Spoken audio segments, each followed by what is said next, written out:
জমিন আল্লাহর দ্বীন কায়েমের জন্য যদি রক্ত দিতে হয়, জেল জুলুম করতে হয়, ফাঁসির কাস্টে ঝুলতে হয়, শহীদ হতে হয়, কে কে রাজি আছেন? দু হাত তুলে আল্লাহকে দেখান। লিল্লাহি তাকবীর, লিল্লাহি তাকবীর, লিল্লাহি তাকবীর।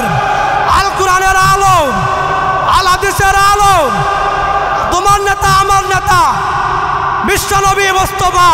জুলুম করেছিল ফেরাউন, জুলুম করেছিল নমরুদ, জুলুম করেছিল আবু জাহেল, জুলুম করেছিল এইভাবে যত জালেম শাসক তারা জুলুম করেছিল। ইতিহাসে তাদের নাম আজ লেখা নাই। পক্ষান্তরে যাদের উপর জুলুম করা হয়েছে, ইব্রাহিম তার নাম সবাই রাখে, মুহাম্মদ তার নাম সবাই রাখে, মুসা তার নাম সবাই রাখে। কথা বলেন ঠিক কিনা? তার মানে ইন্না বাতশা রাব্বিকা লাশাদীদ, আল্লাহর ধরো বড় শক্ত ধরা। গত 16 বছর স্বৈরাচারী যেভাবে জুলুম নির্যাতন চালিয়েছিলেন, আলেমদের উপর মিথ্যা তহমত দিয়েছিলেন, এই যুগেও কিছু জালেম তৈরি হচ্ছে। কয়েকদিন আগে আমরা দেখেছি যে প্রসিদ্ধ ওলামায়ে কেরামের নামে নামে রেজাউল করিম আবরার, আসিফ মাহমুদ ভাই, এইভাবে প্রকৃত দায়ী ইলাল্লাহ তাদের নামে জঙ্গি তুকমা দেওয়া হচ্ছে।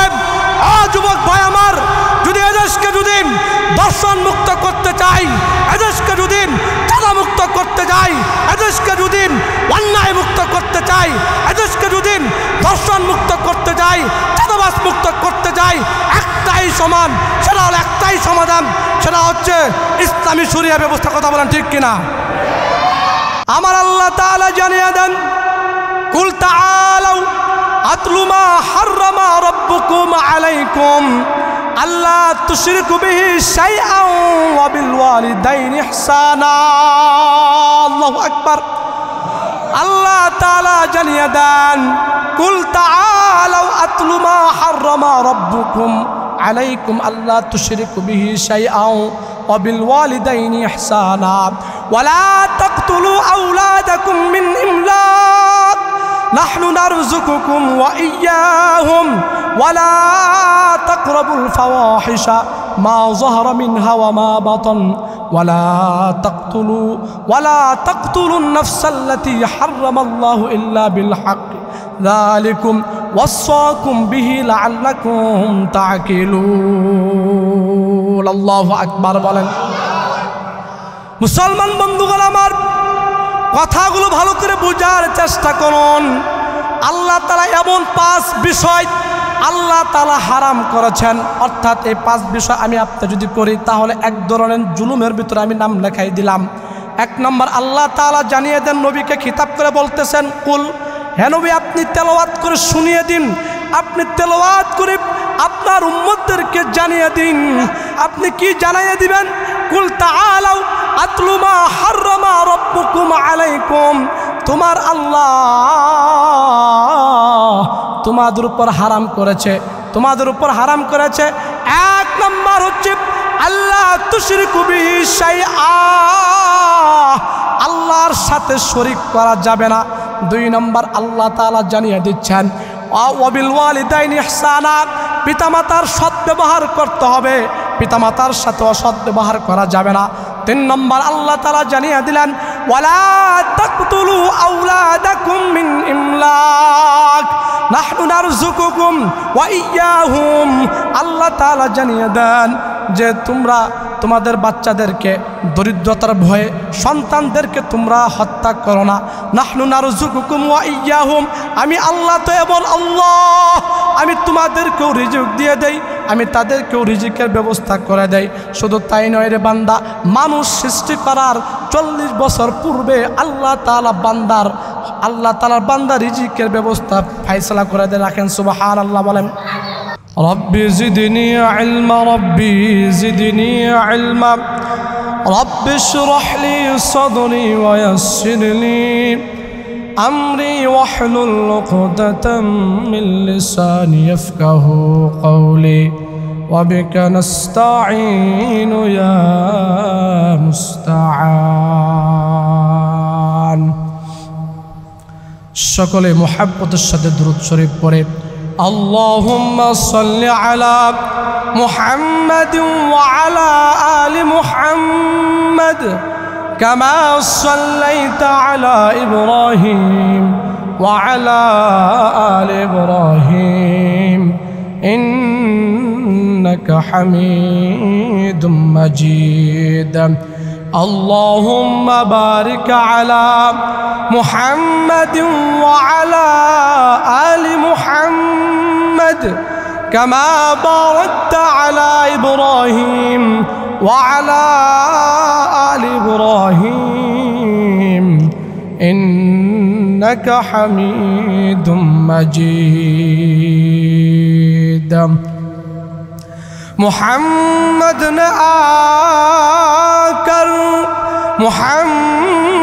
نے आकर कुफ्र को मिटाया कुफ्र को मिटा कर सदाकत बताया ला इलाहा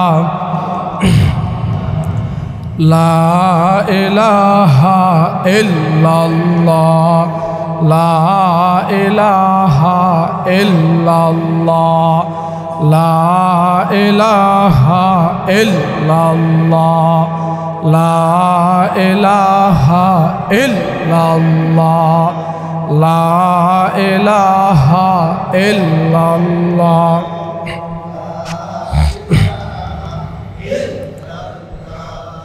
ला इलाहा इल्लल्लाह ला इलाहा इल्लल्लाह ला इलाहा इल्लल्लाह ला इलाहा इल्लल्लाहु मुहम्मदुर रसूलुल्लाह सल्लल्लाहु अलैहि वसल्लम। या रब करम तो अगर करो बाखिदे जबा को जो दिल पर असर करे। अल्हम्दुलिल्लाह আল্লাহ রব্বুল ইজ্জত ওয়াল জালাল ভালোবেসে মোহাব্বত করে আদর করে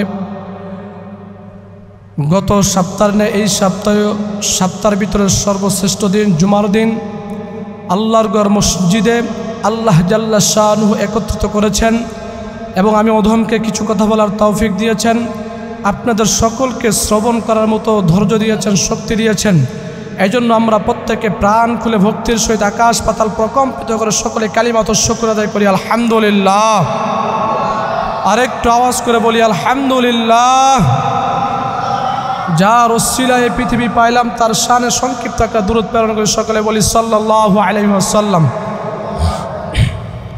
মুহতারাম হাজিরিন, গত সপ্তাহে মুমিনের একজন মুসলিম আরেকজন মুসলিমের হক এই বিষয়ে নিয়ে আলোচনা করেছিলাম, কিন্তু এই সপ্তাহে বিষয়ে আলোচনা করার কথা ছিল, কিন্তু বর্তমান প্রেক্ষাপট অনুযায়ী আমি ওই বিষয়টাকে সামনের সপ্তাহে বলার চেষ্টা করব ইনশাআল্লাহ।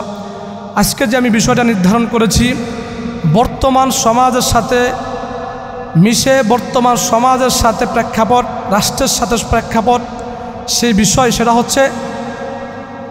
সেটা হচ্ছে জুলুম, নির্যাতন ও মানুষ হত্যার ভয়াবহতার শাস্তি। জুলুম, নির্যাতন ও মানুষ হত্যার ভয়াবহতার শাস্তি।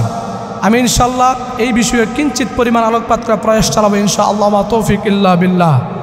মুহতারাম হাজিরিন, মসজিদে আসতে হলে আল্লাহর ঘর আপনি যখন প্রবেশ করব, আমি আপনার দুনিয়াবি যত চিন্তা, ব্যবসা বাণিজ্য, নেতাগিরি, ক্ষমতাগিরি সব কিছু ফেলে রেখে একমাত্র আল্লাহর মসজিদে, আল্লাহর ঘরে যেন এইখান থেকে যেন আমার রুহটা, আমার নফসটা যেন ঠিক করে যেতে পারি। মোট কথা, আমি যখন নামাজে দাঁড়াবো আমাকে দেখেন কে? সবাই ইমানি আওয়াজতে বলেন, সবাই দেখেন কে?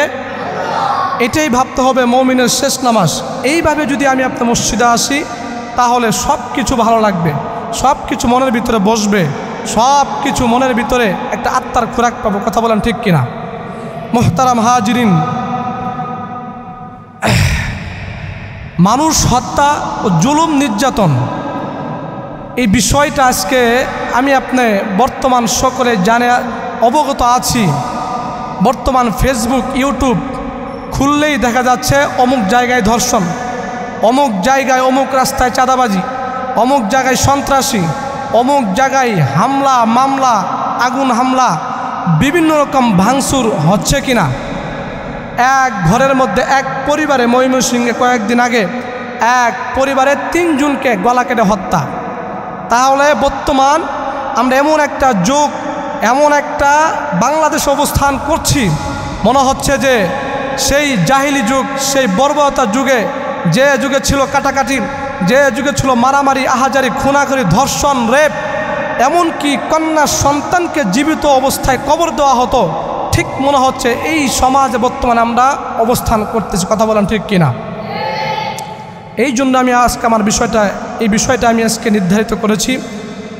বেশি না, একটা মানুষ যদি একটু আলোচনাটা মনোযোগ দিয়ে শুনেন, তাই ইনশাল্লাহ আশা করি আমার অনেক ফায়দা হবে। সকলে ইনশাল্লাহ উত্তর দেওয়ার চেষ্টা করবেন। মুহতারাম হাজিরিন, জুলুম নির্যাতন কেমন ভয়াবহতা, এর আগে এই জুলুম বুঝতে হলে আমাকে আপনাকে একটু এই মেসেজটা আগে বুঝতে হবে যে আল্লাহ তাআলা মানুষকে কত দামি করে বানাইছেন, আল্লাহ তাআলা মানুষকে কত মহাব্বত করেন, আল্লাহ তাআলা মানুষকে কত ভালোবাসেন। আগে এই জিনিসটা বুঝতে হবে। আল্লাহ তাআলা মানুষকে অগণিত নিয়ামত দান করেছেন। আল্লাহ তাআলা আমাকে আপনাকে 24টা ঘন্টায় নিয়ামতের মধ্যে ডুবিয়ে রেখেছেন। বিশেষ করে যে আপনি ভাত ইত্যাদি অর্থাৎ খাবার যত জিনিস আছে এগুলো তো আছেই, তার ভিতর থেকে আল্লাহ তাআলা ফ্রি কিছু নিয়ামত, যে নিয়ামতগুলো যদি আল্লাহ তাআলা কন্ট্যাক্ট করতো এত টাকা এই টাকা, তাহলে আমার আপনার জীবন চলার জন্য অনেক কঠিন হয়ে যেত। সেগুলো কি? যেমন পানিটা, এটা আমার আপনার নিত্যদিনের প্রয়োজন কিনা, এটা আমার নিত্যদিন লাগে কিনা। যেমন অক্সিজেন ছাড়া পৃথিবীর মানুষ কেউ বাঁচবে না। যদি কন্ট্যাক্ট করা হতো পানির 1 কেজি পানির দাম এত, এই পরিমাণ 1 ঘন্টা বাতাস আমি দিব এত পরিমাণ বিল, তাহলে আমার আপনার জন্য চলাটা কষ্ট হতো কিনা? কষ্ট হয়ে যেত। তাহলে বোঝা গেল আল্লাহ তাআলা আমাকে আপনাকে অগণিত নিয়ামত দান করেছেন। তার ভিতর থেকে আল্লাহ তাআলা মানুষকে সর্বোত্তম যত মাখলুকাত আল্লাহ তাআলা বানিয়েছেন, মতান্তরে 18,000 আল মাখলুকাত যত মাখলুকাত বানিয়েছেন, সব থেকে আল্লাহ তাআলা আমাকে আপনাকে দামি করেছেন। সুবহানাল্লাহ বলেন। আমার আল্লাহ তাআলা জানিয়ে দেন সূরাতুল বনী ইসরাঈল 70 নম্বর আয়াতে আমার মালিক জানিয়ে দেন, ওয়ালাকাদ কাররামনা বনী আদমা ওয়া হামালনাহুম ফিল বাররি ওয়াল বাহরি ওয়া রাযাকনাহুম মিনাত তাইয়্যিবাত ওয়া ফাদ্দালনাহুম আলা কাসীরিম মিম্মান খালাকনা তাফদীলা। আমার আল্লাহ তাআলা জানিয়ে দেন, ওয়ালাকাদ কাররামনা বনী আদম, আমি বনি আদমকে সর্বোত্তম করে বানাইছি। আমি বনি আদমকে অর্থাৎ আমাদেরকে আল্লাহ তাআলা সর্বোত্তম করে বানিয়েছে। শুধু তাই নয় রে বান্দা, ওয়ালাকাদ কাররামনা বনী আদম ওয়া হামালনাহুম ফিল বাররি ওয়াল বাহরি ওয়া রাযাকনাহুম মিনাত তাইয়্যিবাত। আল্লাহু আকবার বলেন। শুধু তাই নয় রে বান্দা, আল্লাহ রব্বুল ইজ্জত ওয়াল জালাল আমার আপনার জন্য সহজের জন্য 3টা রাস্তা করে দিয়েছেন। আল্লাহ তাআলা নৌপথ করে দিয়েছেন, নদী পথ আল্লাহ তাআলা আমার আপনার জন্য করে দিয়েছেন, আল্লাহ তাআলা আকাশ পথ আমার আপনার জন্য করে দিয়েছেন, আল্লাহ তাআলা স্থল পথ আল্লাহ তাআলা আমার আপনার জন্য করে দিয়েছেন।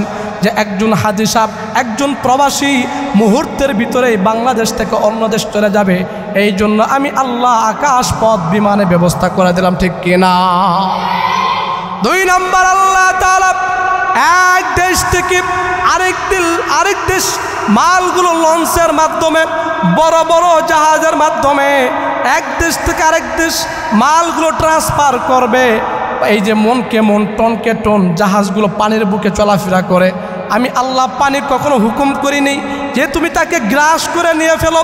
এই যে পানির উপর সাধারণ একটা টিস্যু বা সাধারণ একটা বস্তু আমি যদি ছেড়ে দেই তাহলে পানিতে ডুবে যায়, কিন্তু ভাই মনকে মন, টনকে টন যেন একটা ফ্ল্যাট নদীর মধ্যে দাঁড়িয়ে আছে, কখনো ডুবে না। কথা বলেন ঠিক কিনা? এই যে আমার আপনার সহজের জন্য আল্লাহ তাআলা এত নিয়ামত দান করলেন। আল্লাহ তাআলা এত নিয়ামত দান করেছেন, সব কিছু কাদের জন্য? কথা বলেন, কাদের জন্য? মানুষের জন্য। কাদের জন্য? সবাই একটু বলেন, কাদের জন্য? মানুষের জন্য আল্লাহ তাআলা এত নিয়ামত দান করেছেন। তার মানে বোঝা গেল মানুষ অর্থাৎ ইনসান আল্লাহর কাছে অনেক বড় দামি। কথা বলেন ঠিক কিনা? শুধু তাই নয় রে বান্দা, আল্লাহ রাব্বুল ইজ্জত ওয়াল জালাল আমাকে আপনাকে আল্লাহ তাআলা দামি করতে গিয়া, আল্লাহ তাআলা মানুষকে শ্রেষ্ঠ করতে গিয়ে আল্লাহ তাআলা চারটা কসম খাইলেন। কয়টা কসম খাইলেন? সবাই জবানটা লড়া দিয়া বলেন, কয়টা কসম খাইলেন? চারটা কসম আমার মালিক খাইলেন মানুষকে দামি করতে গিয়া। তার মানে বোঝা গেল আল্লাহ তাআলার কাছে মানুষটা বড়ই দামি। কথা বলেন ঠিক কিনা? এক নম্বর আল্লাহ তাআলা জানিয়ে দেন, ওয়াত-তিন ওয়াজ-যাইতুন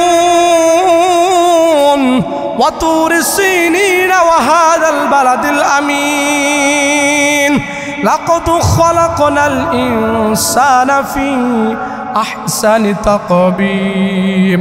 আল্লাহ তাআলা জানিয়ে দেন, ওয়াত-তিন ওয়াজ-যাইতুন ওয়া তুরিস সিনিন ওয়া হাযাল বালাদিল আমিন। আল্লাহ তাআলা মানুষকে দামি করতে গিয়া চারটা কসম খাইলেন। আল্লাহ তাআলা তিনের কসম খাইলেন। আল্লাহ তাআলা জাইতুন ফলের কসম খাইলেন। আল্লাহ তাআলা তুর পাহাড়ের কসম খাইলেন। আল্লাহ তাআলা নিরাপদময় নগরবাসীর কসম খাইয়া আল্লাহ তাআলা জানিয়ে দিলেন, লাকাদ খালাকনাল ইনসানা ফি আহসানি তাকবীম। নিশ্চয়ই আমি মানুষকে দামি করে বানাইলাম। জোরে বলেন সুবহানাল্লাহ। তাহলে এই দুই আয়াত থেকে বুঝতে পারলাম, কাকে ওই ফ্যানটা অফ করে দেন, ওইটা অফ করে দেন, শুধু তিনটা ফ্যান জারি রাখে আর সব অফ করে দেন। তাহলে এই বুঝতে পারলাম, তাহলে এই দুই আয়াত থেকে বুঝতে পারলাম আল্লাহ তাআলা আমাকে আপনাকে অগণিত নিয়ামত দান করেছেন। আল্লাহ তাআলা আমাকে আপনাকে অসংখ্য নিয়ামতের মধ্যে ডুবিয়ে রেখেছেন এবং আল্লাহ তাআলা চারটা কসম খেয়ে আল্লাহ তাআলা মানুষকে দামি বানালেন। কথা বলেন ঠিক কিনা? তাহলে বোঝা গেল মানুষের মর্যাদা, মানুষের রক্তের মর্যাদা, এই হাইওয়ান অর্থাৎ ইনসানের এই আমাদের রক্তের মর্যাদা আল্লাহর কাছে অনেক দামি। কথা বলেন ঠিক কিনা? আরেকটা ফজিলতপূর্ণ হাদিস আমি আপনাদের সম্মুখে পেশ করি, খুব খেয়াল করেন, এদের সাথে মনোযোগ দেন না, যে আল্লাহ রাব্বুল ইজ্জত ওয়াল জালাল কেমন করে আর আমাকে আপনাকে দামি বানাইছেন। হযরত আব্দুল্লাহ ইবনে ওমর রাদিয়াল্লাহু তাআলা বর্ণনা করেন, নবীজি সাল্লাল্লাহু আলাইহি সাল্লাম বলেন, একবার ফেরেশতা আল্লাহ তাআলার কাছে জিজ্ঞাসা করলেন, আল্লাহর কাছে আরজি পেশ করলেন যে আল্লাহ, হে আমার রব, হে আমাদের প্রতিপালক, হে আমাদের আল্লাহ জাল্লা শানুহু, ও মালিক, আপনি ইনসানদেরকে, মানুষদেরকে আপনি দুনিয়াতে অনেক নিয়ামত দান করেছেন। তাদের জন্য খানার ব্যবস্থা করেছেন, তাদের জন্য পানির ব্যবস্থা করেছেন, তাদের জন্য এইভাবে স্ত্রীর সাথে মিলামেশা করবে, নানান প্রকার নিয়ামত তাদেরকে আপনি দিয়েছেন। ফেরেশতারা আল্লাহকে বলতেছে, আপনি তাদেরকে অগণিত নিয়ামত দান করেছেন, কিন্তু আল্লাহ আমরা আপনার ফেরেশতা, আমাদেরকে আপনি এই নিয়ামতগুলো দেন নাই। আমরা তো সারাদিন আপনার তাসবিহ তাহলিল পাঠ করি। ওগো মালিক, আমার আল্লাহ, ওগো আল্লাহ, এই জমিনের মধ্যে যে মাখলুকগুলাকে আপনি মানুষদেরকে নিয়ামত দান করেছেন, এই নিয়ামতগুলো আমাকে ফেরেশতারা বলতেছে যে এই নিয়ামতগুলা আমাদেরকে আপনি জান্নাতে দান করবেন। আল্লাহ জবাব দেয়, ফেরেশতাদের কথা শুনে আল্লাহ জবাব দেয় যে আমি আল্লাহ যাদেরকে নিজ কুদরতি হাতে আমি আল্লাহ সৃষ্টি করেছি, যাদেরকে আমি আল্লাহ নিজ হাতে বানাইয়া আমি আল্লাহ শ্রেষ্ঠত্ব দান করেছি, নিয়ামত দান করেছি, আর আমি যাদেরকে শুধু কুন বলেছি, ফায়াকুন, তারা হয়ে গিয়েছে। আমি এই নিয়ামত শুধু তাদের জন্যই খাস করে রেখেছি যাদেরকে আমি আল্লাহ নিজ কুদরতে সৃষ্টি দান করেছি। আল্লাহু আকবার বলেন। তাহলে ফেরেশতার জন্য এত নিয়ামত রাখেন নাই, অথচ ফেরেশতারা 24টা ঘন্টায় রবের তাসবিহ তাহলিলাত পাঠ করে সব সময় আল্লাহর জিকিরের মধ্যে তারা মশগুল থাকে। এত নিয়ামতের মধ্যে, আল্লাহর প্রশংসার মধ্যে সবসময় নিমজ্জিত থাকা সত্ত্বেও আল্লাহ তাআলা তাদের জন্য এই নিয়ামতগুলো রাখে নাই। তাহলে বোঝা গেল আমার আপনার জন্য মানুষকে আল্লাহ তাআলা শ্রেষ্ঠত্ব দান করেছেন সৃষ্টি করে, এত এত নিয়ামত দান করেছেন। আরে বান্দা, তুমি কোন দিকে তাকাইবা? সামনে তাকাবা নিয়ামত, পিছনে তাকাবা নিয়ামত, সামনে তাকাবা নিয়ামত, বাম পাশে তাকাবা নিয়ামত, ডানে তাকাবা নিয়ামত, উপরে তাকাবা নিয়ামত, নিচে তাকাবা নিয়ামত, চতুর্দিকে শুধু রবের নিয়ামতে ভরপুর। কথা বলো ঠিক কিনা? এত এত নিয়ামত আমার আপনার জন্য দান করেছেন মুহতারাম। তাহলে সংক্ষিপ্তভাবে এই আয়াত থেকে আমি আপনি দুই আয়াত থেকে বুঝতে পারলাম এবং একটা হাদিস থেকে বুঝতে পারলাম রবের কাছে মানুষের রক্তের দাম, রবের কাছে মানুষের মর্যাদা অনেক বেশি। কথা বলেন ঠিক কিনা? আমি আপনি যদি জাররা পরিমাণ যদি ঈমান নিয়ে যদি কবরে যাইতে পারি, কি পরিমাণ? জাররা মানে শস্যা দানা, চিনেন না শস্যা দানা? এর চাইতেও ছোট। মানে জানালা খুললে একটা ধুলা দেখা যায় কিনা? জানালা খুললে একটা ধুলা দেখা যায় না? এর চাইতেও ছোট এই পরিমাণ যদি আমি আপনি ঈমান নিয়ে যদি কবরে যেতে পারি মুসলমান, তাহলে আল্লাহ তাআলা আমাকে আপনাকে জান্নাত দান করবেন। সুবহানাল্লাহ বলেন। মুহতারাম হাজিরিন, তার মানে বোঝা যাচ্ছে আয়াতগুলো থেকে সূরাতুল বনী ইসরাইল ৭০ নম্বর আয়াত এবং সূরা ৩ থেকে এবং একটা হাদিস থেকে আমরা বুঝতে পারলাম যে রবের কাছে মানুষের মর্যাদা অনেক বেশি। কথা বলেন ঠিক কিনা? আজ এই মানুষের ফেসবুক খুললেই, ইউটিউব খুললেই জায়গায় জায়গায় মানুষের উপর নির্যাতন, জায়গায় জায়গায় মানুষের উপর চাঁদাবাজি, জায়গায় জায়গায় মানুষকে স্বামীর সামনে স্বামীকে বেঁধে স্ত্রীকে গণধর্ষণ চালাচ্ছে, জায়গায় জায়গায় প্রত্যেকটা মোড়ে অ্যাপটেজিংয়ের পোলাবান্ডা, অ্যাপটেজিংয়ের রাস্তা তারা খুলে বসেছে, জায়গায় জায়গায় চাঁদাবাজি, লুটপাটি, ডাকাতি, মারামারি, এই সমস্ত জুলুম মানুষের উপর করছে। অথচ জুলুম এমন একটা ভয়াবহ জিনিস, অথচ মানুষকে আল্লাহ তাআলা দামি বানাইছেন। আর জুলুম এমন একটা ভয়াবহ জিনিস যে আল্লাহ তাআলা জানিয়ে দেন, ইন্নাল্লাহা লা ইয়াহদিল কওমাজ জালিমিন। আল্লাহ তাআলা জালেমদের জন্য কখনো হেদায়েত রাখেন না। জোরে বলেন নাউজুবিল্লাহ। মুহতারাম হাজিরিন, তাহলে আয়াতগুলো থেকে বুঝতে পারলাম আল্লাহ আমাদেরকে দামি করে বানাইছে। এখন আসুন আমার যে আজকে আলোচনা বিষয় জুলুম, নির্যাতন ও মানুষ হত্যার ভয়াবহতা। যে জুলুম কাকে বলা হয়? জুলুম বলা হয়, যে জুলুম হচ্ছে আরবি শব্দ। জুলুম অর্থ হচ্ছে নির্যাতন, নিপীড়ন অর্থাৎ অবিচার, এটা হচ্ছে জুলুমের অর্থ। আর জুলুম প্রেক্ষাপটে জুলুম বলা হয় অর্থাৎ অন্যায়ভাবে কারো উপর জুলুম করাকে কি বলা হয়? জুলুম বলা হয়। অর্থাৎ সহজভাবে বুঝেন যে একজন আপনার কাছে টাকা পাওনাদার, অথবা আপনি যেভাবে হোক না কেন সে মাজলুম, গরিব, আমি আপনি ক্ষমতা থাকার কারণে তার উপর জুলুম করতেছি, সে আমাকে ঘুষি মারে নাই, আমি তাকে একটা ঘুষি মারলাম, এই যে হচ্ছে জুলুম। কথা কি বুঝতে পারছি? এখন আসুন এই জুলুমের বিষয়টা, আমরা জুলুম শব্দ উচ্চারণ করলেই আমাদের চোখ বা আমাদের মস্তিষ্ক চলে যায় সরকারের দিকে। স্বাভাবিক, সরকার যদি জুলুম করে, যদি একজন এমপি, যদি একজন মেম্বার, একজন চেয়ারম্যান, একজন এমপি, একজন মন্ত্রী, একজন সরকার, তারা যদি জুলুম করে প্রজাদের উপরে, এটা তো থাকবেই। পক্ষান্তরে জুলুম শুধু তাদের জন্যই ক্ষান্ত নয়, আমি আপনার নিজের মধ্যে জুলুম করি। সেটা কিভাবে? একটা পয়েন্ট বুঝতে হবে। সেটা হচ্ছে হকুল্লাহ, একটা আল্লাহর হক, আরেকটা হচ্ছে হকুল ইবাদা, আরেকটা কার হক? বান্দার হক। হক কয়টা? দুইটা। কথা বলেন কয়টা? একটা কার হক? আল্লাহর, আর একটা হকুল ইবাদা, বান্দার হক। আল্লাহর হক মানে নামাজ আল্লাহর হক, যাকাত আল্লাহর হক, হজ আল্লাহর হক, রোজা আল্লাহর হক। আমি আপনি যদি আল্লাহর বিধিবিধানগুলো মানতে গিয়ে যদি কখনো এদিক সেদিক হয়ে যায়, নামাজ পড়ছি না, এটা আল্লাহ তাআলা চাইলে মাফ করতেও পারেন, নাও মাফ করতে পারেন। পক্ষান্তরে হকুল ইবাদা, সেটা হচ্ছে বান্দার হক। অর্থাৎ আমি আপনি কাউকে আঘাত করলাম, আমি আপনি আমার জমিনের সাথে আরেকজনের জমি, আমি জমিনের আরেকটা জমিকে প্রয়োগ করলাম, আমি আপনার একজনের কাছে টাকা ধার দিয়েছি, সে টাকা দিচ্ছে না, এই যে একটা জুলুম। এই যে আমি আপনি অর্থাৎ পরিবারের উপরে জুলুম হয়, সেটা কিভাবে? স্ত্রীকে সময় না দেওয়া, অর্থাৎ পরিবার পরিজন তাদেরকে এইভাবে ভরণ পোষণ না দেওয়া, এটাও এক ধরনের জুলুম। কথা বলেন ঠিক কিনা?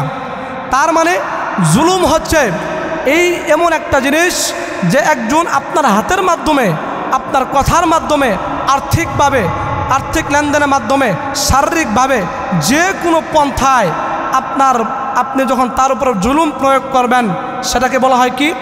জুলুম। আজকে আমি আপনি এই যে মসজিদে এসেও যখন কথা বলি তখন এটা এক ধরনের আল্লাহর সাথে জুলুম হয়ে যায়, ঠিক কিনা? কারণ এটা কার হক? আল্লাহর হক। নামাজ পড়তেছি না, এটা যদি আমি নামাজ না পড়তেছি এটা এক ধরনের জুলুম। রোজা রাখতেছি না, জুলুম। হজ করতেছি না পালন হওয়া সত্ত্বেও, হজ আমার উপরে বিধান আসার পরেও আমি আপনি হজ পালন করতেছি না, এটাও আল্লাহর সাথে জুলুম। তার মানে জুলুম হচ্ছে দুই প্রকার, অর্থাৎ হকুল ইবাদা, আমি আপনার নামাজ না পড়লে এটা আল্লাহর সাথে জুলুম করা হবে। আর আমি আপনার অন্যায়ভাবে অন্যের টাকা আত্মসাৎ করলে এরপর হচ্ছে নিজের উপর ঘুষ, সুদ ইত্যাদি এই বিষয়গুলা, অর্থাৎ আমার হাতের মাধ্যমে, আমার জবানের মাধ্যমে অপর ভাই সে মাজলুম হচ্ছে, এটাকে হবে জুলুম। কথা কি ক্লিয়ার? মুহতারাম হাজিরিন, এই জুলুমের ভয়াবহতা কেমন আল্লাহ তাআলা জানিয়ে দেন। ইন্নাল্লাহা লা ইয়াহদিল কওমাজ জালিমিন, আমার আল্লাহ তাআলা জানিয়ে দেন ইন্নাল্লাহা লা ইয়াহদিল কওমাজ জালিমিন। কাল কিয়ামতের মাঠে আল্লাহ তাআলা ইন্নাল্লাহা লা ইয়াহদিল কওমাজ জালিমিন, আল্লাহ তাআলা জালিমদেরকে দুনিয়াতে কখনো পথ প্রদর্শন করাবেন না। অন্য আয়াতে আল্লাহ তাআলা জানিয়ে দেন ওয়াজ-জালিমিনা আ'আদ্দা লাহুম আযাবান আলিমা, জালিমদের জন্য আল্লাহ তাআলা যন্ত্রণাদায়ক শাস্তি আল্লাহ তাআলা প্রয়োগ করে রেখেছেন। জালিমদের জন্য এমন এমন শাস্তি আল্লাহ তাআলা রেখেছেন যে আমি আপনার চেহারাটা উপর দিকে তাকাইব, কখনো নিচের দিকে নামাইতে পারবো না, এদিক তাকালে কখনো এদিক করতে পারবো না। এই যে জাহান্নামের এই শাস্তিগুলা, এত শাস্তি আল্লাহ তাআলা জালিমদের জন্য রেখেছে।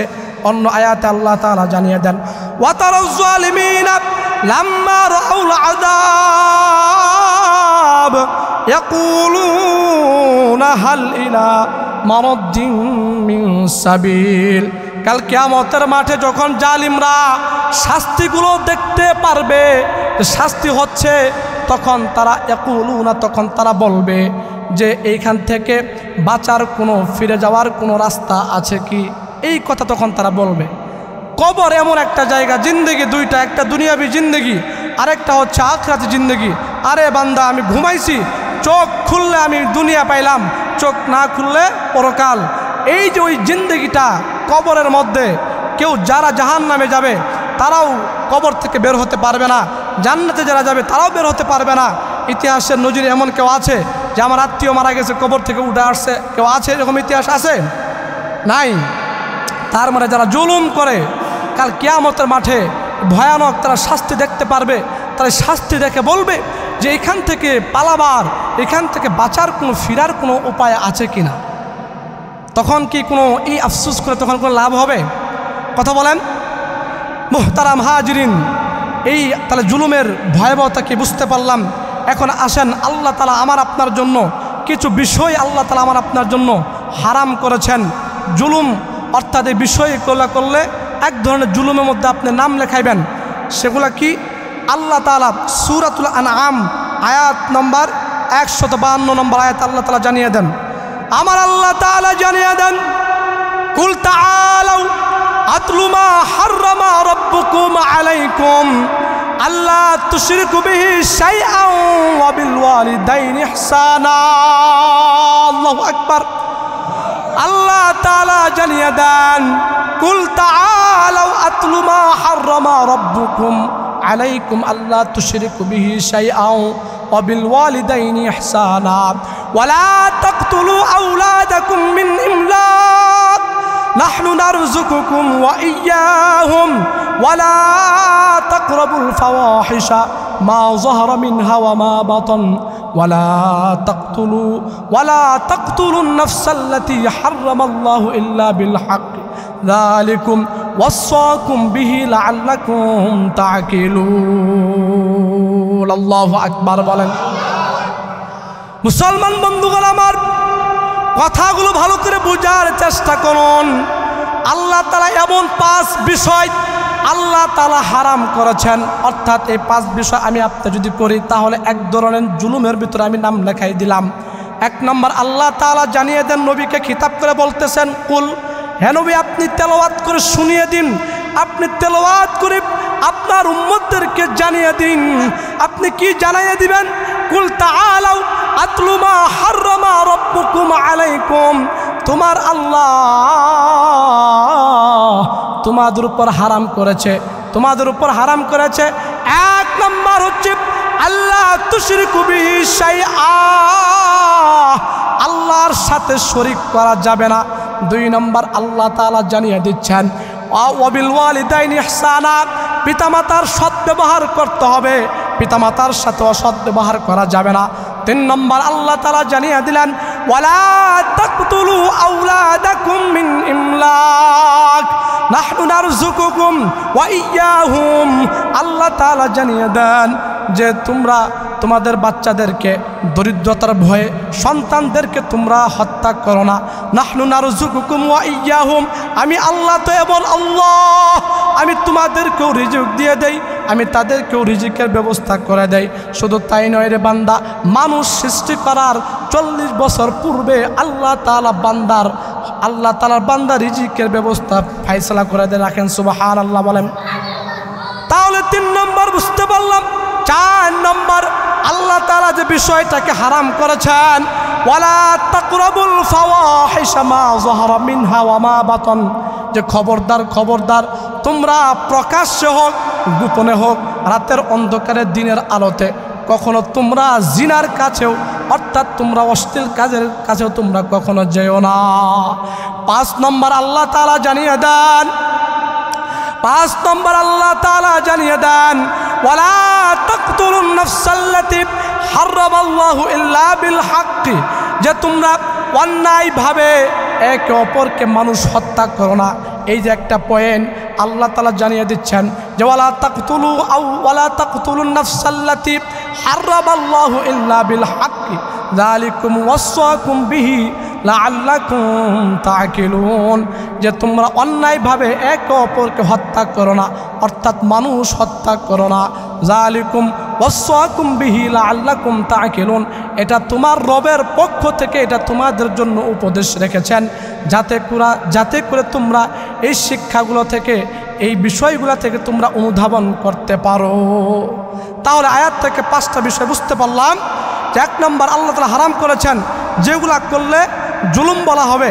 1 নম্বর আশিরক বিল্লাহ, অর্থাৎ আল্লাহর সাথে ঈমান আইনা, রাসূলের উপর ঈমান আইনা, এইভাবে পয়গম্বরের উপর ঈমান আইনা, আমানতু বিল্লাহ, আল্লাহর উপর ঈমান আইনা। কখনো একজন মুমিন, একজন মুসলমান যুবক, একজন সন্তান কখনো ঈমান আইনা মন্দিরে যেতে পারবে না। একজন ঈমানদার কখনো ঈমান আইনা গির্জায় যেতে পারবে না, তাহলে এটা শিরিক হয়ে যাবে। শিরিক 3 প্রকার: শিরিক ফিল ইবাদা, শিরিক ফিল জাত, শিরিক ফিল সিফাত।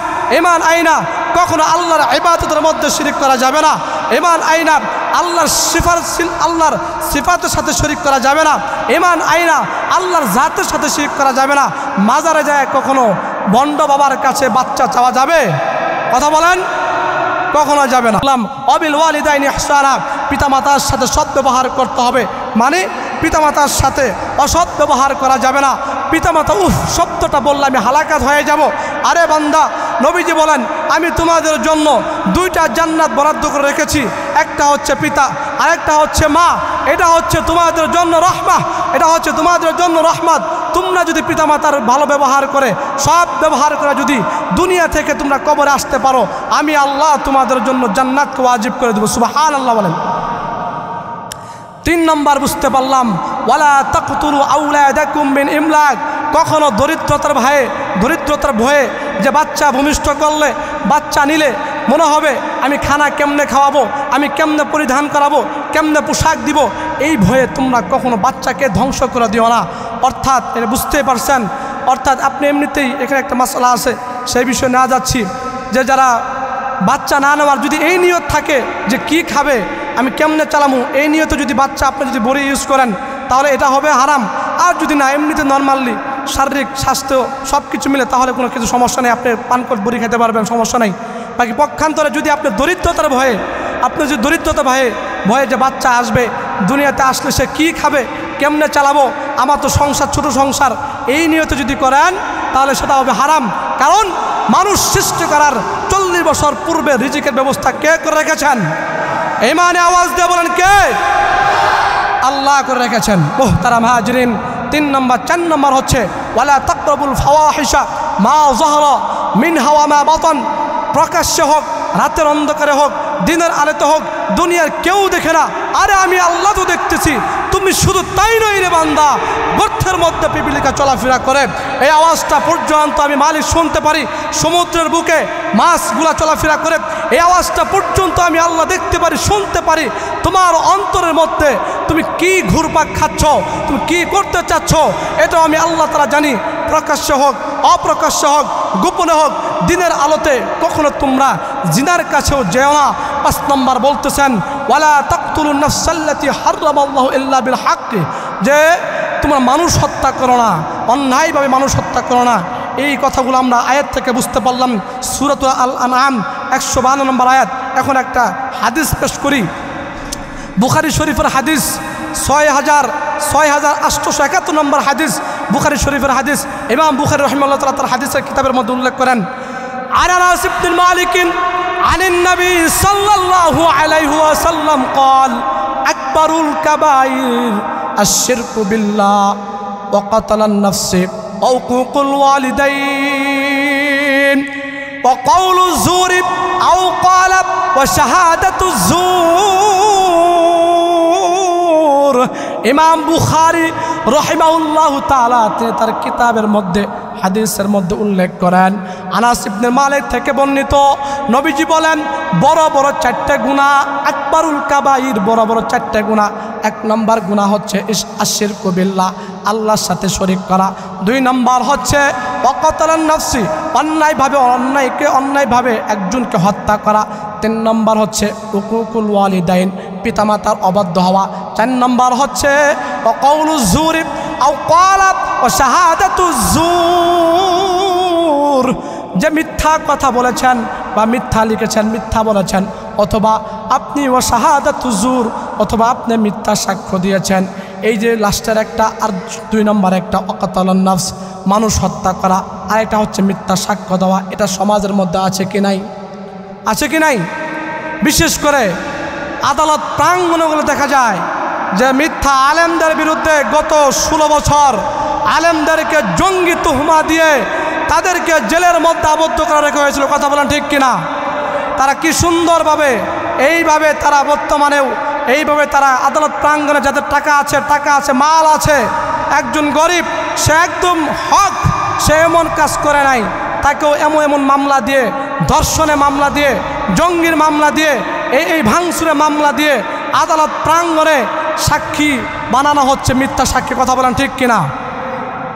মুহতারাম হাজিরিন, আয়াতগুলো থেকে বুঝতে পারলাম, হাদিসগুলো থেকে, লম্বা আলোচনা থেকে বুঝতে পারলাম যে আল্লাহ তাআলা মানুষ হত্যাকে হারাম করেছেন, জুলুম করেছেন। প্রথমত শুরুর আয়াত থেকে আমরা বুঝেছি যে আল্লাহ তাআলা মানুষকে অগণিত নিয়ামত দান করেছেন। বান্দা মানুষ দুনিয়াতেও দামি, আখিরাতেও দামি। ওমর রাদিয়াল্লাহু তাআলা আনহু মানুষের মর্যাদা, একজন ইমানদারের মর্যাদা কেমন, তিনি কাবা ঘরের দিকে তাকাইলেন, কাবা ঘরের দিকে তাকায় বলতেছেন, আরে কাবা, তোমার ভাগ্য তো সৌভাগ্যবান, তুমি তো কত বড় দামি, দুনিয়ার মানুষ সবাই তোমাকে দেখতে আসে, তোমাকে তাওয়াফ করতে আসে, কিন্তু তুমি কি জানো তোমার চাইতেও একজন ইমানদারের দামই বেশি। সুবহানাল্লাহ বলেন। তাহলে মানুষের দাম আল্লাহর কাছে আছে কি নাই? তাহলে দুস্থ বুজুর্গ, যুবক ভাই আমার, তাহলে ফেসবুক খুললেই, ইউটিউব খুললেই কেন আজ 4 রাস্তার মোড়ে বিভিন্ন জায়গায় স্বামীর সামনে স্ত্রী স্বামীকে বেঁধে স্বামীর সামনে স্ত্রীকে গণধর্ষণ চালানো হচ্ছে, এভাবে তার সন্তানকে মা খুন করছে, এইভাবে ধর্ষণ, রেপ, চোর, ডাকাতি, লুটপাট, সন্ত্রাসী, চাঁদাবাজি ফেসবুক খুললেই, ইউটিউব খুললে দেখা যায় এত জুলুম মানুষের উপর। এই তো কয়েকদিন আগের ঘটনা, সোহাগ হত্যা, সে কুন্দল করুক, তার এটা ভিন্ন প্রসঙ্গে, এটা এর কথা, কিন্তু কথা হচ্ছে, প্রথম কথা হচ্ছে সে একজন মানুষ। কথা বলেন ঠিক কিনা? একজন মানুষ মানুষকে সে কীভাবে পাথর দিয়ে নিক্ষেপ মারতে পারে। চিন্তা করে দেখুন আমরা আজ কোন যুগে বসবাস করছি, কোথায় বসবাস করছি, যে একজন মানুষকে এইভাবে হাজার হাজার মানুষের সামনে 4-5 জন টোকাই তাদেরকে হত্যা করা হচ্ছে, আর বাকি সব চায় দেখতেছে। ও দুস্থ বুজুর্গ, তার মানে আজ প্রত্যেকটা সেক্টরে ধর্ষণ, চাঁদাবাজি, লুটপাট, ডাকাতি আর একমাত্র কারণ হচ্ছে এই দেশের মধ্যে ইসলামী শাসন ব্যবস্থা না থাকার কারণে। কথা বলো ঠিক কিনা? এই জন্য মুহতারাম হাজিরিন, আজ সাধারণত নেতাকে খুশি করার জন্য আলেমকে গালি দেওয়া হয়, তাও সাধারণ কোনো আলিম না। এই দেশের উজ্জ্বল নক্ষত্র দুজন শেখ, শেখুল হাদিস ইবনে শেখুল হাদিস, আরেকজন শেখের চরমুনাই। আজ তারা যেহেতুল করেন না কেন, যেহেতুল আপনি হন না কেন, নেতার জন্য, সামান্য একটু নেতার জন্য আলেমের বিপক্ষে আপনি কথা বলেন, আলেমের বিপক্ষে আপনি লেখালেখি করেন। ইমাম আবু হানিফা, আমাদের ইমাম আবু হানিফা রহমতুল্লাহ বলেছেন, যে ব্যক্তি আলেমের বিরুদ্ধে লেখালেখি করে, আলেমের বিরুদ্ধে স্লোগান তুলে, সে তুমি খবর নিয়ে দেখো সে জারুর সন্তান। কথা বলেন ঠিক কিনা? মুহতারাম হাজিরিন, সময় অনেক সংক্ষিপ্ত, আমি আমার অল্প কিছু আলোচনা এখনই শেষ করে দিব। কথাগুলো বোঝার চেষ্টা করুন। আজ এইভাবে দেশের মধ্যে এক দল স্বৈরাচারী করে গিয়েছে, আরেক দল আপনি যে দলে আসুক না কেন, বিএনপি হোক না কেন, খেলাফতে মজলিস হোক না কেন, হাত পাকা চরমুনায় হোক না কেন, এভাবে জমিয়ত হোক না কেন, জামাত হোক না কেন, যে দল আসুক না কেন, জাতীয় পার্টি হোক না কেন, এনসিপি আসুক না কেন, যেই দল আসুক না কেন, যাদের ভিতরেই স্বৈরাচার লালন করবে তাদেরকে জনগণ এই দেশ থেকে পিছাতে হবে। কথা বলেন ঠিক কিনা? জালিম কখনো স্থায়িত্ব হয় না, জালিম কখনো স্থায়িত্ব হয় না। জুলুম করেছিল ফেরাউন, জুলুম করেছিল নমরুদ, জুলুম করেছিল আবু জাহেল, জুলুম করেছিল এইভাবে যত জালেম শাসক তারা জুলুম করেছিল। ইতিহাসে তাদের নাম আজ লেখা নাই। পক্ষান্তরে যাদের উপর জুলুম করা হয়েছে, ইব্রাহিম তার নাম সবাই রাখে, মুহাম্মদ তার নাম সবাই রাখে, মুসা তার নাম সবাই রাখে। কথা বলেন ঠিক কিনা? তার মানে ইন্না বাতশা রাব্বিকা লাশাদীদ, আল্লাহর ধরো বড় শক্ত ধরা। গত 16 বছর স্বৈরাচারী যেভাবে জুলুম নির্যাতন চালিয়েছিলেন, আলেমদের উপর মিথ্যা তহমত দিয়েছিলেন, এই যুগেও কিছু জালেম তৈরি হচ্ছে। কয়েকদিন আগে আমরা দেখেছি যে প্রসিদ্ধ ওলামায়ে কেরামের নামে রেজাউল করিম আবরার, আসিফ মাহমুদ ভাই, এইভাবে প্রকৃত দায়ী ইলাল্লাহ তাদের নামে জঙ্গি তুকমা দেওয়া হচ্ছে।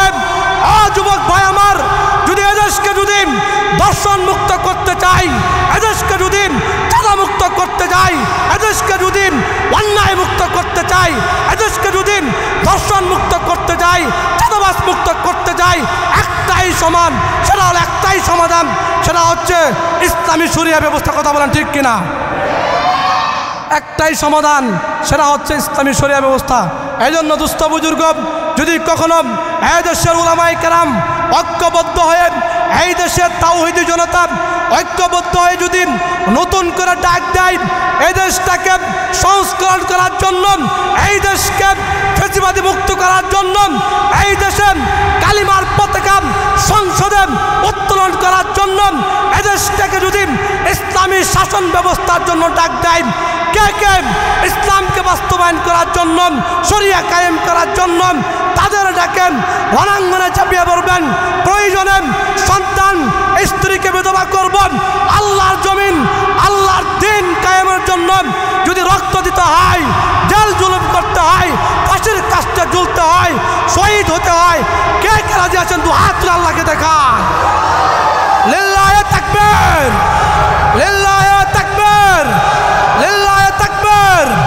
আল কোরআনের আলো, আল হাদিসের আলো, তোমার নেতা আমার নেতা, বিশ্বনবী মুস্তাফা তোমার নেতা আমার নেতা। লিল্লাহি তাকবীর। সকলে হাত নামান। আল্লাহ তাআলা আমাদের তাকবীরগুলো কবুল করেন, আল্লাহ তাআলা আমাদের হাতগুলো কবুল করেন। ইসলামের জন্য তৈরি থাকবে তো ইনশাআল্লাহ। ওই দিন বেশি দূরে নয় যেদিন ইনশাআল্লাহ সংসদে কালিমার পতাকা উত্তীর্ণ হবে। যে কথাগুলো বললাম, জুলুম কখনো স্থায়িত্ব হয় না। এই জন্য সামনে যে দল আসুক না কেন, বিএনপি হোক না কেন, জমিয়ত হোক না কেন, জামাত ইসলাম হোক না কেন, চরমুনাই হোক না কেন, খিলাফত হোক না কেন, যেই দল আসুক না কেন, যেই দলের মধ্যে স্বৈরাচারী থাকবে, এই দেশের জনগণ তাদেরকে বাংলাদেশ থেকে পিছপা করবে। কথা বলেন ঠিক কিনা? যে কথাগুলো বললাম, আল্লাহ রাব্বুল ইজ্জত ওয়াল জালাল আগে এই অধমকে এবং আপনাদের সকলকে এই মেসেজের উপর আমল করার তৌফিক দান করেন। সকলে বলেন আমিন। আসসালামু আলাইকুম রহমতুল্লাহ।